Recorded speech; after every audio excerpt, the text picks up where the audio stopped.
ሰላም እንደምን አላችሁ ውድ ወዳጆቻችን።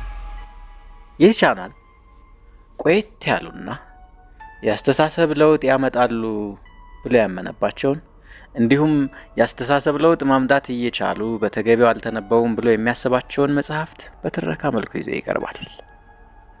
ዛሬም አንጋረ ፈላስፋ የተባለውን መጽሐፍ በትረካ መልኩ ይዘንላችሁ ቀርበናል። ይህን ትረካችንን ከወደዳችሁት ላይክ፣ ሰብስክራይብ፣ ኮሜንት አድርጉን። ለሌሎቹ በስፋት እንዲዳረስም ሼር ማድረግ ትችላላችሁ። ይህን ነገር እንድታደርጉልን በትህትና እና በተለመደ አክብሮት እንጠይቃለን።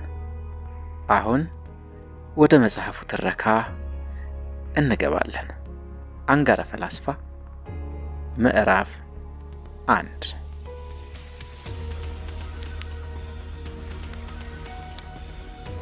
ምዕራፍ 1 አንድ ፈላስፋ ከአእምሮ የሚበልጥ ምንም አይገኝም አለ።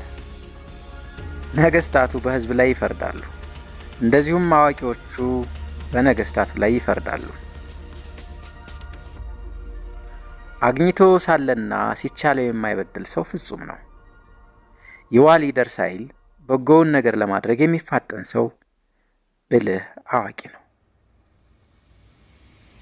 አንደበት የፈለጉትን ነገር ለማግኘት መለመኛ፣ የሐሳብ መግለጫና አስተርጓሚ ነው። ክፉ ነገር እንዳይሰሩ የሚከለክል መካሪም ነው። በሐዘንም ጊዜ ሐዘንን በማስረሳት የሚያጽናና የሚያረጋጋ ወዳጅ ነው። ሰው አንደበት ከሌለው ምንድን ነው? እሱስ እንዲያውም ስለ ውበት በማይናገር ስዕል ሊመሰል ወይም እንደተጣለ እንስሳ ሊቆጠር በተገባ ነበር። አንድ ፈላስፋ ሞኝ ሰው በሶስት ነገር ይታወቃል አለ። ይኸውም ሀ ሰዎቹ ሲናገሩ የሰማ እንደሆነ ሳያስተውል ፈጥኖ ይናገራል። ሳትሰማ አትናገር፣ በሰው ነገርም ጥልቅ ብለህ አትግባ ይላል ሲራክ 11 ምዕራፍ 10 ላይ። ለ ወዲያና ወዲህ እያለ አንድ ላይ አይቀመጥም። አፍ ቁጫ ማለትን ይወዳል እንጂ አንድ ላይ መቀመጥን አይወድም። ሐመሩሃ ያገኘውን ሰው ሁሉ ሳያውቀውና ሳይመረምረው ያምነዋል። የነገሩትን ነገር ሳያስተውለው ፈጥኖ የሚያምን ሰው ልበ ቀሊል ነው። ሲራክ 19:4። ከነገስታት አንዱ ዘመን እንደምን አለች ብሎ ጠየቀና ዘመን ማለት አንተ ነህ፣ አንተ ሰላማዊ ስትሆን ሰላማዊ ትሆናለች፣ አንተ የከፋህ እንደሆነ ትከፋለች ብለው መለሱለት። ሰራዊቱ ንጉሳቸው እንደሆነው ይሆናሉ፣ በአገርም ያሉት ህዝቡ ወይም አገረ ገዢው እንዳደረገው ያደርጋሉ። ሲራክ ምዕራፍ 10:2 ላይ። እንደ ንጉሱ አጎንብሱ፣ ንጉሱ ሲጎብጥ ህዝቡ አጎንብሰው ዘፈኑ እንዲሉ። ንጉሱ ሲጎብጥ ህዝቡ አጎንብሰው ዘፈኑ እንዲሉ። ፈላስፋ እንዲህ አለ፣ መከራ ሲያልቅ ተድላ ደስታ ይተካል፣ ጭንቅም ሲበዛ የሚጽናኑበት ተስፋ አለ። ከፈላስፎች አንዱ እንዲህ አለ፣ አለጓደኞቻቸው ብቻቸውን ሲሆኑ የማያምርባቸው 5 ነገሮች አሉ። እንዲሁም ሀ ውበት ወይም ተወዳጅነት የሌለው መልከ መልካምነት፣ ለ ሲያጠፋ እያዩ የማይመክሩትንና የማይገስጡትን ሰው ዘመዴ ዘመዴ ማለት፣ ያፍ ዘመድ ከገበያ የማይገድ እንዲሉ። ሐመርሃ ቸርነት የሌለበት ሀብት፣ የማይሰጡበት ገንዘብ።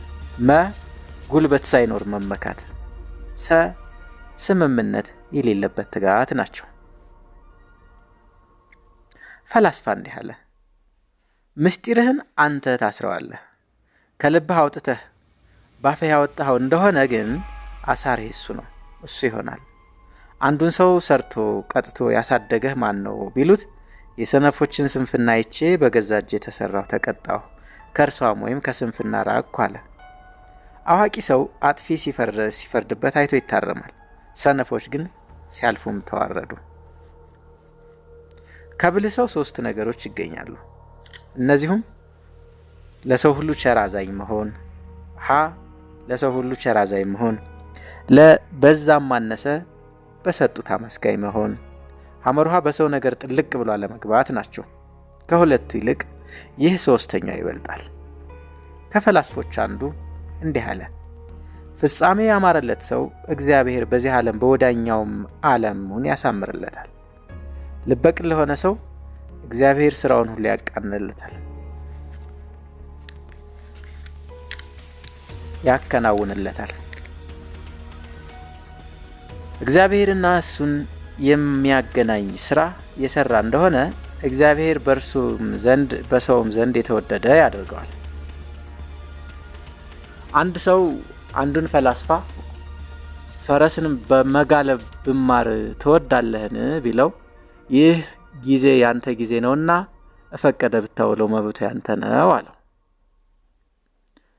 ፈላስፋው ዲዮጋንስ አንድ ደንቆሮ ሰው ከድንጋይ ላይ ተቀምጦ አየውና ድንጋዩ በድንጋይ ላይ ተቀምጧል ብሎ አፌዘበት። ተማሪዎች የማያጠናውን ሰነፍ ተማሪ ድንጋይ የሚሉት ይህንን ይዘው ነው። አርስጣጣሊስ ለሰው ከስራ ሁሉ እንደምን ያለ ስራ ገንዘብ ማድረግ ይገባዋል ቢሉት ሰው ገንዘብ ማድረግ የሚገባው ማታውኑ ሰጥማ ጠዋት አብራው ከመስጠም የምትወጣውን መርከብ ገንዘብ ማድረግ ይገባዋል። ይህችም ክፉን ከበጎው በጎውንም ከክፉ ለይቶ የሚያውቅባት፣ ክፋትንና አመጽን ከማድረግ የሚመለስባት፣ ሲተኛ አብራው የምትተኛ ሲነሳም አብራው የምትነሳ በተፈጥሮ የተሰጠችው አእምሮ ናት አለ። ከፈላስፋዎች አንዱ ልጅህን እንደምን አድርገህ ታኖረዋለህ ብለው ጠየቁት። እርሱም ጠጥቶ ያልሰከረ እንደሆነ እኔ እንደምወደው ሆኖ ይኖራል፣ ጠጥቶ የሰከረ እንደሆነ ግን መጠጡ እንደወደደው ሆኖ ይኖራል አላቸው። አብራጥ የተባለውን ፈላስፋ ከነፍስና ከስጋ ማንኛቸው ያደክማሉ? ነፍስ ታደክም ይሆን ወይስ ስጋ ቢሉት ነፍስ ታደክማለች፣ ስጋ ነፍስ ከሌላት ብቻዋን አታደክምምና አለው። ዳግመኛም ነውርና ኃጢአት የሌለው ሰው ይኖር ይሆን ቢሉት ነውርና ኃጢአት የሌለበት ሰው ቢኖርማ ባልሞተም ነበር አላቸው። አንድ ፈላስፋ አንዱን ነገረ ሰሪ ሰው እንዲህ አለው፣ አንተ በሌላ ሰው ላይ የምታሳብቀውን ማሳበቅ መቀበል ይገባልን? ወይስ ሰዎች በአንተ ላይ የሚያደርጉትን ሰብቅ ሲቀበሉት ትወዳለህ ቢለው ሁሉም አይገባም አለ። እርሱም እንኪያስ በአንተ ላይ የሚያደርጉትን ሰብቅ ይተው ዘንድ አንተም በሌላው ላይ የምታደርገውን ማሳበቅህን ተው አለው። በሌላ የነቀፍከውን አንተ ከሰራኸው ራስህ መንቀፍህ አይደለምን? ሮሜ 4:1። ፈላስፋው አፍላጦን ሰው ጠላቱን መበቀል የሚችለው በምንድር ነው ቢሉት በጎውን ስራ ቢያደርግለትና ብዙ ትሩፋትን ቢሰራለት ነው። ለጠላት ከዚህ የበለጠ መበቀልና ማዋረድ የለም ማለት። ጠላትህን ቢራብ አብላው፣ ቢጠማ አጠጣው። ይህን ያደረግክ እንደሆነ እሳትን ፍም በራሱ ላይ ትከምርለታለህ። ክፉን በመልካም አሸንፍ እንጂ በክፉ አታሸንፍ። ሮሜ 12:21። ከፈላስፎች አንዱ ሊያዝኑለት የማያስፈልግና የማይገባ ነገር ምንድነው ቢሉት የክፉ ሰዎች መሞት ነው አለ። ከፈላስፎች አንዱ ከመታገስ መደንገጥ የምትመሰገንበትና የምትሻልበት ጊዜ መቼ ነው ቢሉት በወንድም ላይ መከራ በደረሰበት ጊዜ እሱኑን ለመርዳት ደንግጠው በፍጥነት ሄደው ሲደርሱለት ጊዜ ነው አለ። አፍላጦንን ጥበብን ስትሰበስብ ገንዘብን ስለምን አልሰበሰብክም ቢሉት ጥበብማ ፈጽማ የከበረች ትሆን ዘንድ ብዬ ነው። ጨለማን ከብርሃን ጋር አንድ ያደረገው ማን ነው? ተኩላን ከበግ፣ ነብርን ከፍየል፣ ላምን ከአንበሳ ያወዳጀስ ማን ነው? እንደዚህ ሁሉ ጥበብ ገንዘብን ከመውደድና ከመሰብሰብ ጋር አይስማማም ብዬ ነው አላቸው። ለሁለት ጌቶች መገዛት የሚችል ባሪያ የለም። ባይሆንም ለአንዱ ይታዘዛል፣ ለአንዱ አይታዘዝም። እንደዚህም ሁሉ እናንተ ለገንዘብና ለእግዚአብሔር መገዛት አይቻላችሁ። ማቴዎስ 6 ቁጥር 24። ጽድቅን ከኃጢአት የሚያስተካክላት ብርሃንን ከጨለማ ጋር አንድ የሚያደርጋት ማን ነው? ፈላስፋው ከመናገር ዝም ማለት የሚያሻበት ጊዜ መቼ ነው ቢሉት፣ ቁጣ ልብን ለመቆጣት በሚያነሳሳበት ጊዜ አፍን በትዕግስት ልጓም ለጉሞ እንዳይናገር ያደረጉት ጊዜ ነው አለ። ሶቅራጥስ ከአንበሳ ክፉ የትኛው ነው ቢሉት፣ እንስቷ አንበሳ ናት አለ። ክፋት ከወንዶች ይልቅ በሴቶች ይጸናል ሲል ነው። ዳግመኛም ከመጋዝ የትኛው ነው ስለታም ቢሉት፣ ከመጋዝ ስለት የስብቀት ስለት ይበልጣል አላቸው። ከፈላስፎች አንዱ ስለ ክፉ ሴት ሁኔታ ቢጠይቁት፣ ክፉ ሴትማ ሰላምና እርቅ የማይገኝበት ጦርነት ወይም ውጊያ ናት አለ። ፈላስፋው ዲዮጋን አንዱን መልከቀና ወይም ቆንጆ ሲዋሽ ሳለ አየውና ቤቱስ መልካም ነበር፣ ዳሩ ግን ባለቤቱ ወይም አዳሪው ቆሻሻ ሆነና ምን ይሆናል ብሎ ተገረመበት። ዲዮጋንስ ሞት እንደምንድር ናት ቢሉት፣ ሞትስ ባለጸጎችን የምታስደነግጣቸው ድሆችን የምትናፈቃቸው ናት አለ። የጻድቃን ሞታቸው ሕይወታቸው ነው። ያሬድ የጻድቃን ሰው ሞት በእግዚአብሔር ዘንድ ክቡር ነው። መዝሙር 115። የኃጢአተኛ ሰው ሞት ግን እጅግ የከፋ ነው።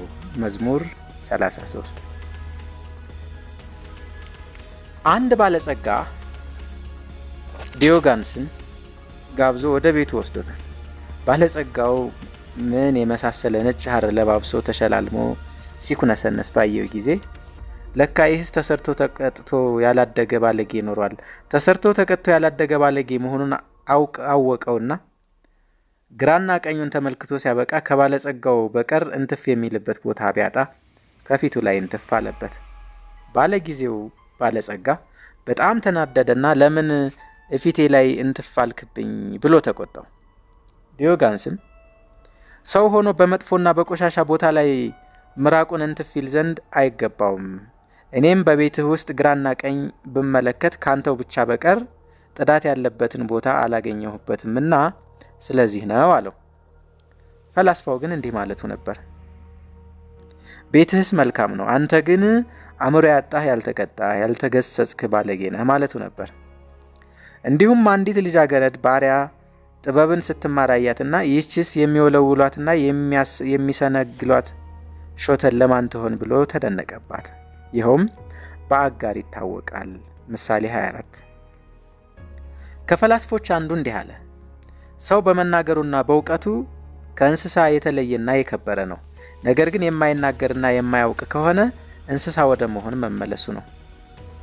ሰው ክቡር ሲሆን ክብሩን አላወቀም፣ እንደ እንስሶችም ሆነ በግብር መሰላቸው። መዝሙር 48 ቁጥር 12። ፈላስፋው ሀርሙስ አንዱን ሰው የማይገባ ነገር ሲናገር አይቶ እንዲህ አለው፣ ወዳጅ ሆይ አንተስ በገዛ ከንፈሮች ሄዳ ደብዳቤህን ከፈጣሪ ፊት ቆመህ ታነባለህ። እስኪ የምትጽፈውንና የምታነበውን አስተውለው።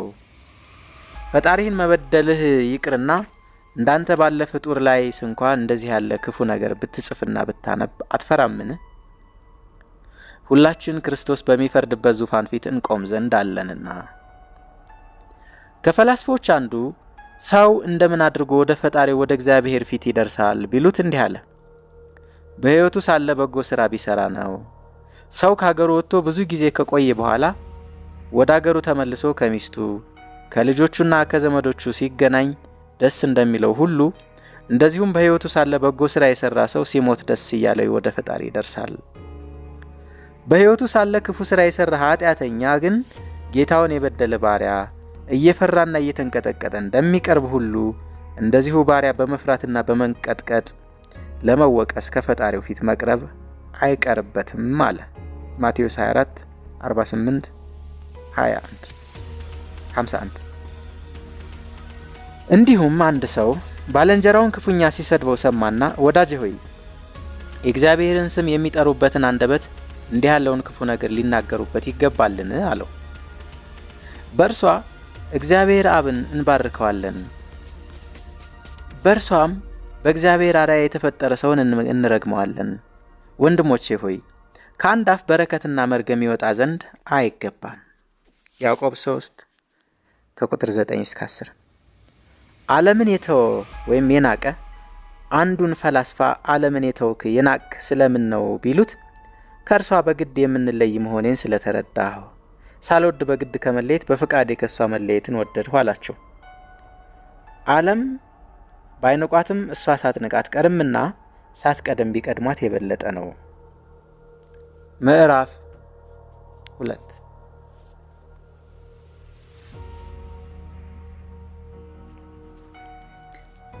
ፈላስፋው ጋሊኖስ ልጅህን የሰው ፍቅር እንዲያድርበት ከፈለግ ሰርተህ ቀጥተህ አሳድገው አለ። ልጆቹን የሚወድ ሰው መቆጣትንና መቅጣትን ቸል አይልም፣ በልጁ መሰልጠን ኋላ ደስ ይለው ዘንድ። ሲራክ 30 ከቁጥር 1 እስከ 13። ዳግመኛም እንዲህ አለ፣ በዚህ ዓለም የሚኖሩ ሰዎች ሁሉ አናኗራቸው የመንገደኛ አኗኗር መሆኑን ሊያውቁ ይገባቸዋል። መንገደኛ ከገባበት ሀገር ወይም ቤት አድሮ ሲነጋ ተነስቶ እንደሚሄድ ሁሉ እነሱም ከዚች ዓለም በሞት ተለይተው መሄድ አለባቸውና።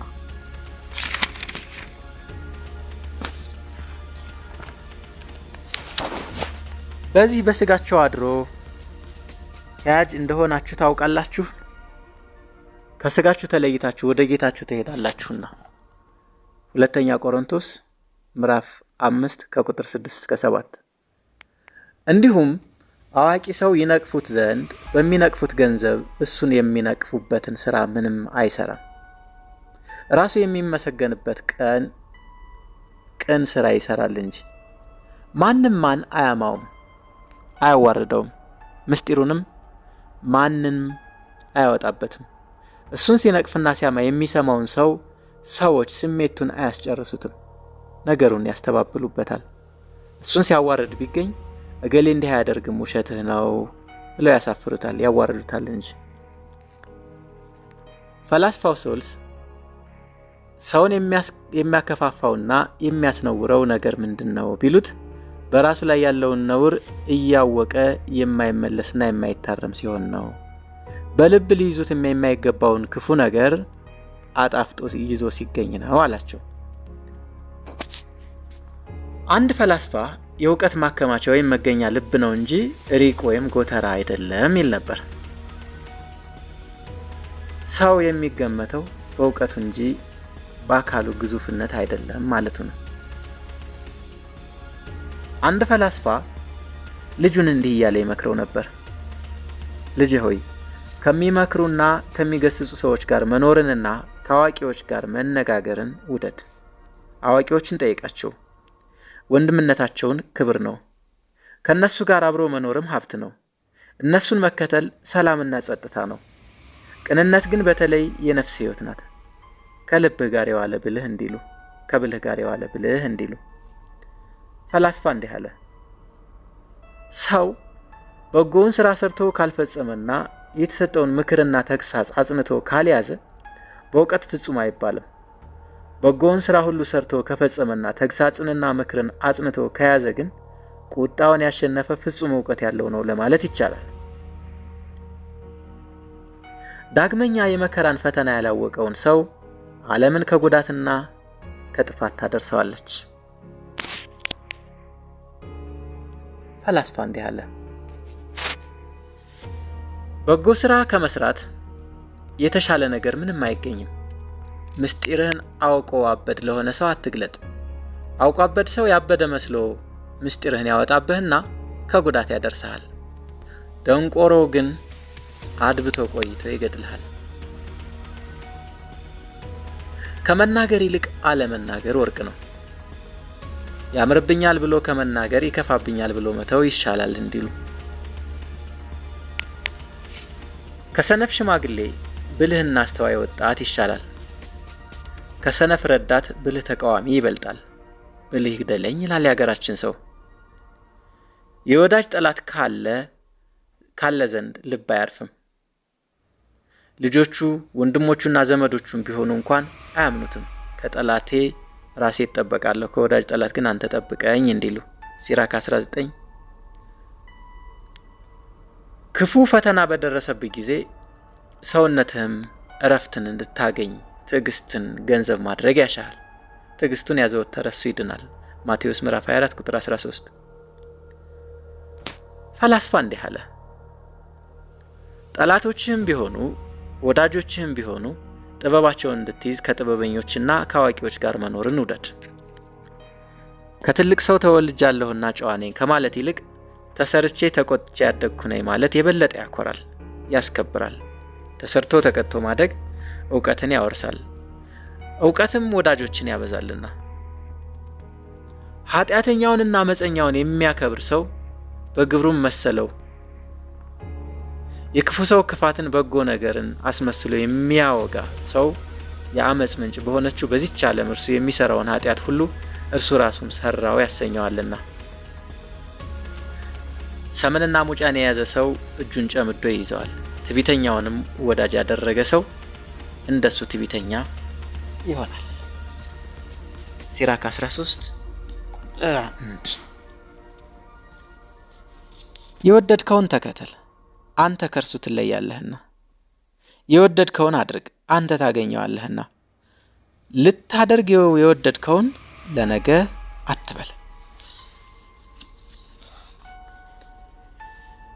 ፍጻሜውን የሚያስብ ሰው ይድናል። ወደ ጊዜያዊ ወይም ዓለም አምሮት የሚያዘነብል ግን ይሳሳታል። ከሰው ጋር ሳይማከር በራሱ ፈቃድ ብቻ የሚሄድ ሰው ይሰናከላል ይወድቃልም። ሳይመክሩ ሳያማክሩ መስራት የቁጡ ሰው ነውና ሲራክ 14 ቁጥር 16። የታገሰ ሰው ሀብታም ይሆናል፣ የተራቀቀ ግን ያዝናል። ሳይሆን አስቀድሞ የፈራ ሰው የፈራው ነገር ሲደርስበት መፍራቱ መጠነኛ ይሆናል። መፍራቱ በመጠኑ ሲሆንም ለወደፊቱ ይማራል። ከተማረም ያያል፣ ካየም ያስተውላል፣ ካስተዋለም ያውቃል፣ ካወቀም ይሰራል። ከሰራም ዓለምን አሸንፎ የወዲያኛውን ዓለም ቤቱን ይሰራል። ሰራ። ካልተማሩ አያውቁ፣ ካላወቁ አይጸድቁ እንደማለት ነው። መቸኮል ሐዘንን ያስከትላል፣ መታገስ ግን ሰላምንና ተድላን ደስታን ያመጣል። ሲሮጡ የታጠቁት ሲሮጡ ይፈታል እንዲሉ። ፈላስፋ እንዲህ አለ፣ በጎውን ስራ የሚሰራ ተድላ ደስታ መከሩን ይሰበስባል። ክፋትን የሚዘራ ግን ክፋት መከሩን ይሰበስባል። ሰው የዘራውን ያጭዳል። ስለዚህ ፈቃደ ሰው ስጋውን የሰራ ሞት መከሩን ይሰበስባል። ፈቃደ ነፍሱን የሰራ ግን ሕይወት መከሩን ይሰበስባል። ገላትያ ቁጥር 6 ከምዕራፍ 6 ከ8 እስከ 9። ጥቂት ገንዘብ ከምስጋና ጋር ታላቅ ሀብት ነው። ብዙም ሆነ ጥቂት ባገኘው የሚያመሰግን ወይም በቃኝ የሚል ሰው ባለጸጋ ነው። በሁሉም ዘንድ የከበረ ነው። የሚሳሳና አነሰኝ ብሎ የሚያጉረመርም ግን ይደህያል፣ ይዋረዳል። ዝሙት ወይም በቃኝ ለማለት ድህነትን ታስከትላለችና፣ ንጽህና ግን አለመሻት በረከትን ታመጣለችና። ሰርቀው ቀምተው ሸፍጠው ከሰበሰቡት ከኃጢአተኞች ብዙ ብዕል ይልቅ በእውነት የተገኘ ጥቂት ይበልጣል። መዝሙር 33:36። ዕውቀት ከሌለው ከሰነፍ ሰው ጋር መፋቀር ፈጽሞ ረፍት የሌለው ድካም ነው። ፈላስፋ ለማያውቅለት ንጉሥ ወይም ጌታ ሲያገለግል የሚኖር ሰው ሰውነቱን በከንቱ ያደክማታል፣ ያስጨንቃታልም። ምክሬን ጸጥ ብለህ ስማ ትጠቀምበታለህ አለ። የለጋስ ሰው ስም አጠራር እገሌማ እንጂ ለጋስ ነው ይሰጣል እየተባለ በየትም ሀገር ሁሉ ይወራለታል። እንዲሁም የንፉግ ሰው ስም አጠራር እገሌኮ ንፉግ ነው አገሩንም አይሰጥ እየተባለ በየትም ሀገር ሁሉ ይወራበታል። ከብዙ ብዕል በጎ ስም ይሻላል። ወርቅን ብርን ከማኖርም በእግዚአብሔር ዘንድ ባለሟልነትን ማግኘት የበለጠ ነው። ሲራክ 22። ሰው በእውቀትና በትዕግስት ድል ማድረግን ያገኛል። የላኪው ሰው ዕውቀት በተላኪው ይታወቃል። ከአዋቂዎች የሚሸሽ ምክራቸውንም የማይሰማ ሰው የገዛ ልቡና በገዛ እጁ ገደለው ወይም አጠፋው። ፈላስፋው እንዲህ አለ፣ የሰው ዋና ጠላቱ ትዕቢቱ ነው። ነገርንም የሚያበዛ ሰው ይወድቃል። ከማያስተውል ሰነፍ ባለጸጋ ብልህና አስተዋይ ድሃ ይሻላል። የዕውቀት ፍሬዋ ወይም ቁም ነገሯ ከኃጢአት መራቅና ነውርን መሰወር ነው። ፈላስፋው አርስጡላ ስጋ ዕውቀት ያነሳት ናትና የወደደችውን ታደርግ ዘንድ ዝም ብለህ በማየት አታስነውራት። አገባበስ ብርቱ ሐሳቢና አዋቂ ናትና ነፍስን አስነውራት። ተሳስተሻል በላት፣ መሳሳቷን ግለጽላት። ማፈርና መኖር የነፍስ ነውና። አፍላጦን ከሚያስጎዳና ከማይጠቅም ሀብት የማያስጎዳ ለሚጠቅም ድህነት ይሻላል አለ። ዳግመኛ ስስት ጥበብን ታባረራለች። ተሰርቶ ተቀጥቶ ያላደገ ሰው ነፍስ የተለየ ስጋን ይመስላል ብሏል። ለሰነፍ ሰው በሕይወቱ ሳለ ማልቀስ ይገባል። ነገር መራቅ ቀናውን ፍርድ መፍረድ። ቸር መሆን፣ ከመናገር ተናጋሪ አለመሆን፣ ባለፈው ነገር ቂም በቀልን አለመያዝ፣ ሰነፍ አለመሆን፣ ዘፈን ጨዋታን አለመውደድ፣ ለሰው ሁሉ ትሁት መሆን፣ ያቀረቡልህን ይህ ምንድር ነው ከየትስ መጣ ሳይሉ ዝም ብሎ መብላት፣ ከያዙት ከጥቂቱ መስጠት፣ መጨቃጨቅና መነዛነዝን አለመውደድ፣ የሰሙትን ምስጢር መሰወር፣ የወንድምን ኃጢአት አለመግለጥ ነው። አዋቂ ሲሆን ዕውቀቱ ለእርሱ የማይረባ የማይጠቅመው ቢሆንም አማክረኝ ሲለው በጎውን ነገር የማይመክር ሰው ክፋቱ በእግዚአብሔር ዘንድ የተገለጠና የታወቀ ነው። መካር ሁሉ መክርሃለሁ ይላል፣ ነገር ግን ራሱን ለመጥቀም የሚመክር አለ። ከእንደዚህ ያለ ሰው ምክር ልብህን ጠብቅ፣ ለአንተ አስመስሎ ለራሱ የሚጠቅመውን ይመክርሃል። ሲራክ 37። ሰዎች 4 ናቸው። እነዚህም ሀ አዋቂ ሲሆን ራሱን አላዋቂ የሚያደርግና ይህንንም ለሌላው የሚያስተምር አለ። እሱ ፍጹም አዋቂ ነውና ጠይቁት፣ ከሱም ዘንድ ተማሩ። ለብልህ አዋቂ ሲሆን አዋቂነቱን የማያሳውቅ ወይም የማይገልጥ ሰው አለ። እርሱ ብልህ አዋቂ ነው። ነገር ግን አዋቂነትን አለማሳወቅ ይገባል ማለቴ ላልተማሩ ሰነፎችና ዋዛ ፈዛዛ ለሚናገሩ ለተጨቃጫቂዎች ነው እንጂ ለብልሆች ለአዋቂዎችና ትምህርት ለሚወዱ ሰዎች አይደለም። ሐመሩሃ የማያውቅና የማያስተምር ሰው አለ። ይህንንም ሰው ሊመሩት፣ ሊያስተምሩት፣ ሊመክሩት፣ ሊገስጹት ይገባል። እንዲሁም ያልተማረና አላዋቂ ሲሆን አዋቂ ነኝ መምህር ነኝ የሚል ሰው አለ። ይህ ግን ሰነፍ ደንቆሮ ነውና ከእንደዚህ ያለ ሰው መራቅ ይገባል። እያወቀ እንዳላወቀ ሆኖ ዝም የሚል ሰው አለ። የማያውቅ ሆኖ ዝም የሚልም አለ። እያወቀ ጊዜ እስኪያገኝለት ድረስ የማይናገርም አለ። እንዳሰኘው አጣውን የሚቀባጥርም አለ። አንድ ፈላስፋ እኔ አዋቂ ስሆን ራሴን አላዋቂ የማስመስልበትን ምክንያት ወዴት ባገኘው ይሆን ይል ነበር። ፈላስፋው ሶቅራጥስ የጥበብ ወዳጅ እንጂ የጥበብ መምህር ሆኖ አለመታየት ታላቅ ዕድል ነው ብሏል። አንድ ፈላስፋ እንዲህ አለ፣ ዕውቀት ራሱ በጉባኤ ፊት ሽልማት ነው። በጎዳና ሲሄዱና ለብቻም ሲሆኑ አወያይ ነው። በቤተሰብም ዘንድ ክብርና ኩራት ነው። ፈላስፋው አፍላጦን ወጣቶችን እንዲህ ሲል ይመክራቸው ነበር። ልጆቼ ሆይ እነዚህ 4ቱን ጠቃሚ ነገሮች ጠብቋቸው። እነሱም ንጽህና፣ ጥበብ፣ ክፉ ከመናገር አንደበትን መጠበቅ፣ ትህትና ናቸው።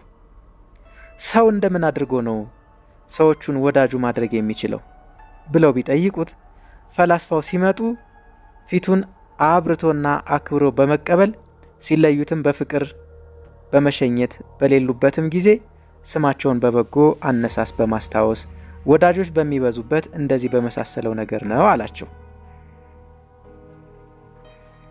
ፈላስፋው ሶቅራጥስ እንዲህ ይል ነበር፣ ከህዋሳቶች አንዷ ብትታመም መላ ህዋሳቶችን ሁሉ ጨምራ እንዳታጠፋ ፈርተህ እንደምትቆርጣት ሁሉ እንደዚህም መጎምጀት ወይም መሻት ነፍስህን ድል ባደረጋት ጊዜ የጎመጀችውን በመንሳት ልታስጨንቃት ይገባሃል።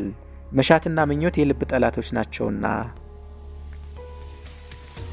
አዋቂ የሆነ ሰራተኛ የሰራው የጌጣጌጥ ሽልማት መልካምነቱ የሚታወቀው በፈትሉ ተሰክቶ ሲታይ እንደሆነ የሰውም ደግነቱና አዋቂነቱ የሚታወቀው በአነጋገሩና በቃሉ አመላለስ ነው። አነጋገር ያስታውቃል። ማቴዎስ 27። የብልህ ሰው መወደዱ ባፉ በተናገረው ነገር ነው። መክብብ ምዕራፍ 3 ስለ ፈላስፋው ከርሴስ የተናገረው ነገር አለ።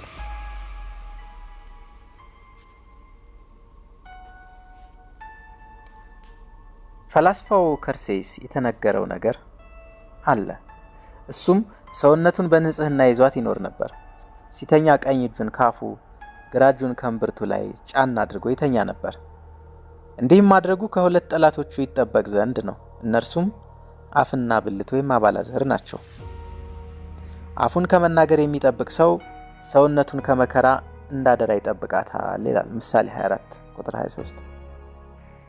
እንደዚሁም ሁሉ ሰውን ስንኳ በውኑ ተኝቶም ሳለ ቢሆን አፉንና አባላዘሩን መጠበቅ ይገባዋል። የተባረከ ልጅ አባቱንና እናቱን በሕይወታቸው ሳሉ ያስመሰግናቸዋል። አሳዳጊ ይባረክ እያሰኘ ከሞቱም በኋላ ተዝካራቸውን በማውጣት ኃጢአታቸውን ያስተሰርይላቸዋል፣ እንዲድኑለት ያደርጋል። ሲራክ 28 ቁጥር 17።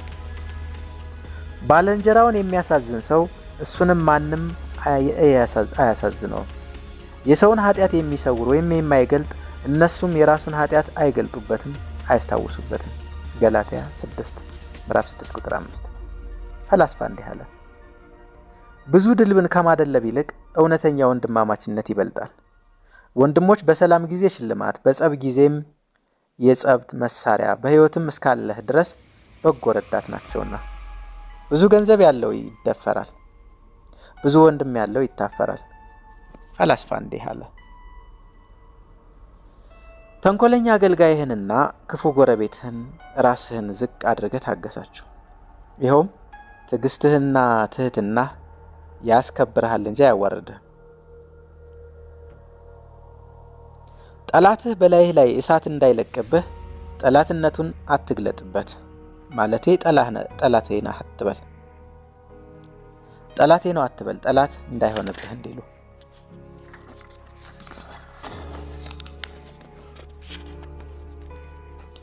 አስቀድመህ በሐሳቡ ውስጥ ሳታወጣ ሳታወርድ ማንኛውንም ሥራ ሰራለሁ አትበል።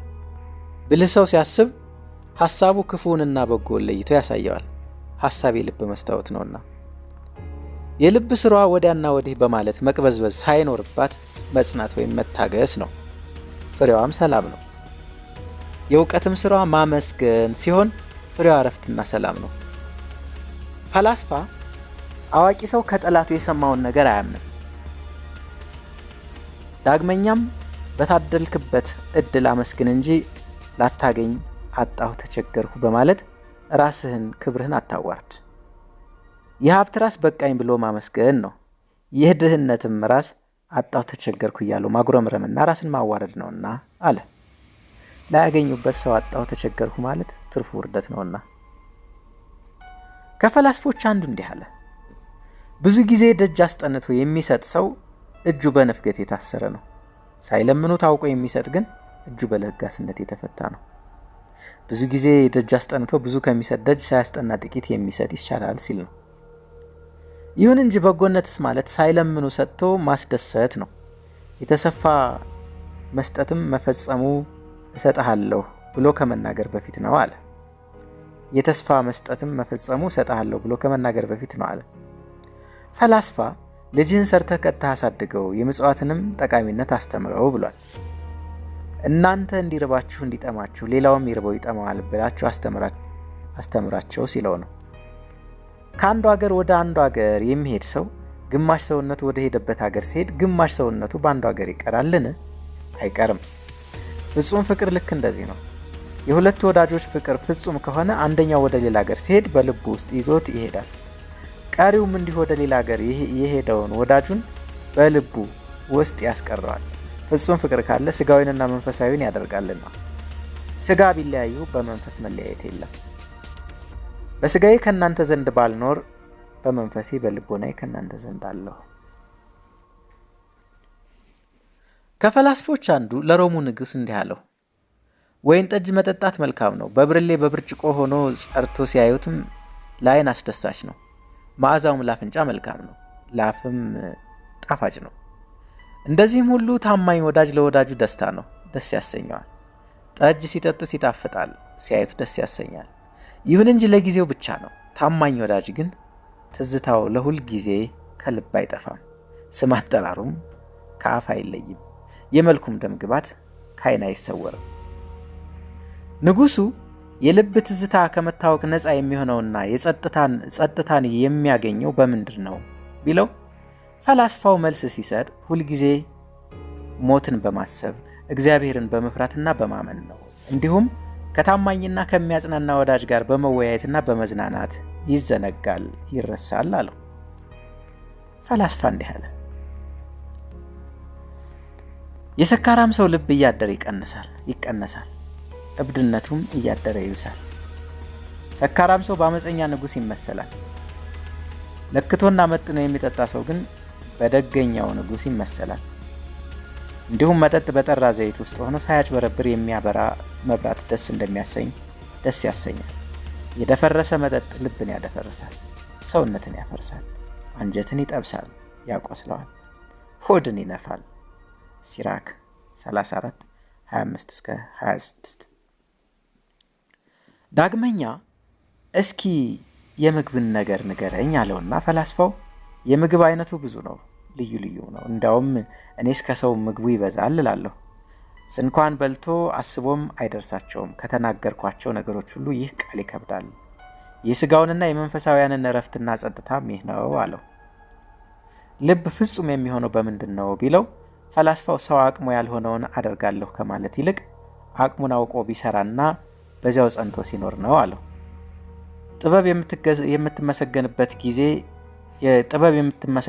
ምን ጊዜ ነው ቢለው፣ ሰው ሲሰድቡት ሰምቶ እንዳልሰማ ሆኖ ሲታገስና ዝም ሲል ጊዜ ነው።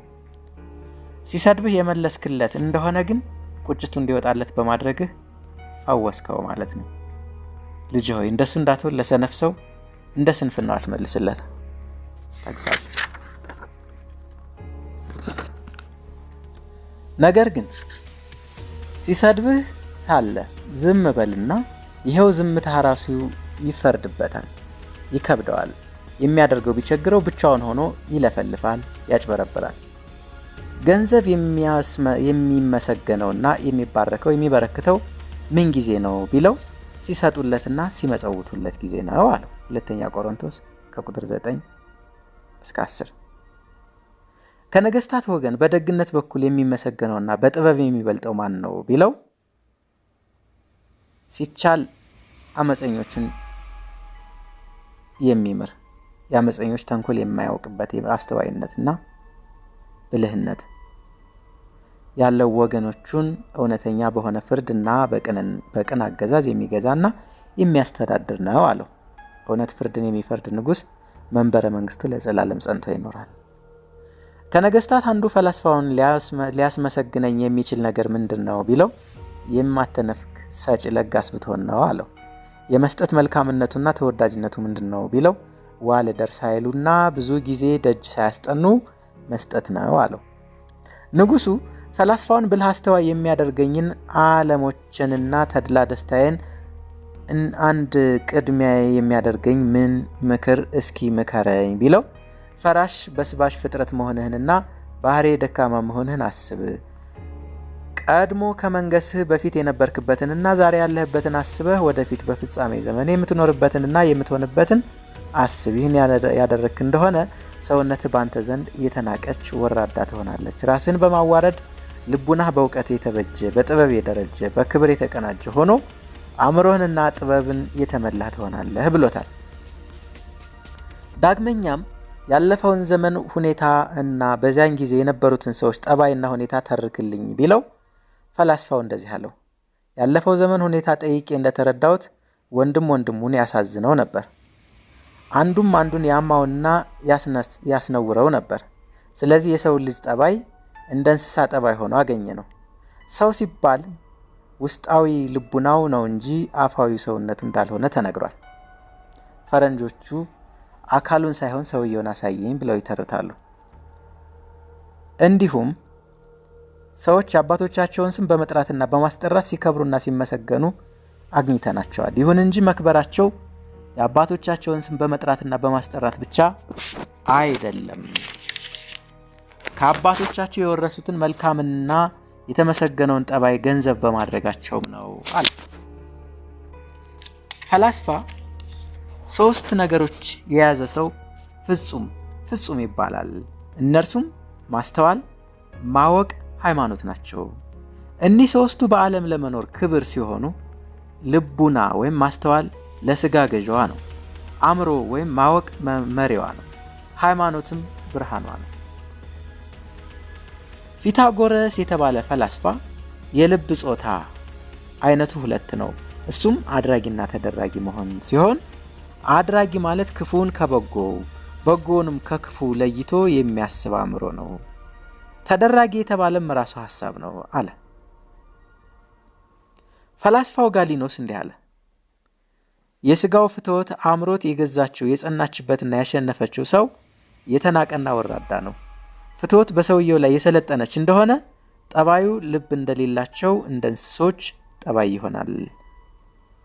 ሰው ቁጣው ያሸነፈውና ድል የነሳው እንደሆነ ጠባዩ እየጮሁ ያገኙትን ሁሉ እንደሚነጥቁ እንደ አንበሶች ጠባይ ይሆናል።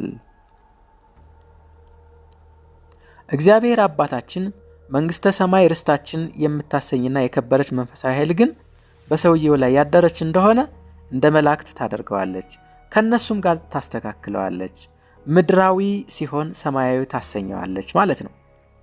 ኃጢአቱንና በደሉን የሚታመን ሰው ዕዳ ደብዳቤውን አስደመሰሰ፣ ሰውነቱንም ከኃጢአትና ከቂም ከበቀል ንጹሕ አደረጋት። የመወዳጀት ስርዓት እንደዚሁ ነው። ወዳጅ ወዳጁን በሁለንተናው የሚያምነውና በደስታውም በሐዘኑም ጊዜ ተካፋይ የሚሆነው ሲሆን ወዳጅ ለወዳጁ ስል ትልቅነቱ የማይታይበት፣ ስለ ድህነቱም የማይዋረድለት፣ ጠባዩን የማይለውጥበት፣ በማናቸውም ነገር የማይለየው ሲሆን እውነተኛው መወዳጀት ማለት ይህ ነው። ፈላስፋ እንዲህ ይላል። ችግር የያዘው የሚቀምሰው ያጣውን ሰው ያዩት ሁሉ ይጠሉታል። የጠሉትም ጊዜ ያዝንና ልቡናውን አእምሮ ይጠፋዋል፣ ነገርንም ያበዛል። ስለዚህ ከድህነት መሞት ይሻላል። ዳግመኛም አመጽና ግፍ ካለበት ባለጸግነት ይልቅ ድህነት ይበልጣል።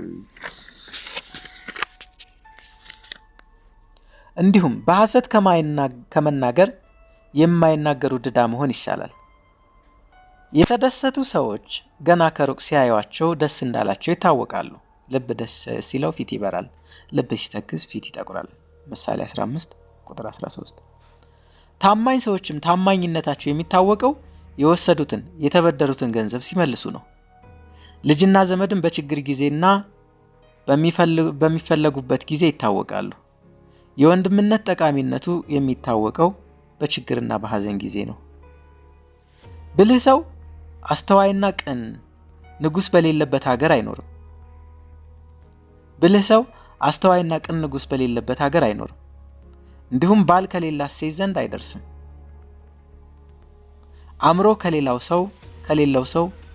ከሌለው ከሰነፍ ሰው ጋር አይወዳጅም። ሊያደርጓቸው የማይገቡ 3 ነገሮች አሉ። እነሱም ሀ እግዚአብሔር በቀባው ንጉስ ላይ መሳቅ መሳለቅ፣ መክብብ 10 ቁጥር 20። ለ በአዋቂና በጀግና ሰው ላይ መዘበት፣ ጢሞቴዎስ 5 ቁጥር 1 እስከ 2። ሐመሩሃ በሚመክርና በሚያስተምር ልባም ሰው ላይ መቀለድ ናቸው። ሮሜ 12 ቁጥር 8። ይህ እንደዚህ ያለ ነገር ለነሱ ሰብአዊ ጉድለት ይሆንባቸዋልና። ዳግመኛም ቁጣ የአዋቂዎች ዕውቀታቸውን ያጠፋባቸዋል፣ የጥበበኞች ጥበባቸውን ያበላሽባቸዋል። እርጅና ልብን ይቀንሳል፣ ጥበብን ያስረሳል አለ። እንዲሁም ደግሞ ንጉስ በልብ አስተዋይ ቅን መሆን ይገባዋል።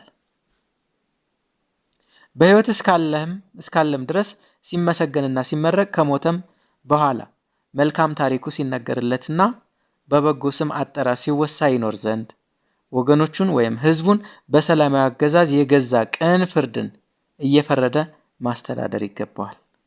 የእውነት ፍርድ የሚፈርድ ንጉስ ዙፋኑ መንግስቱ በተድላ በደስታ ለዘላለም ጸንቶ ይኖራል ይላል።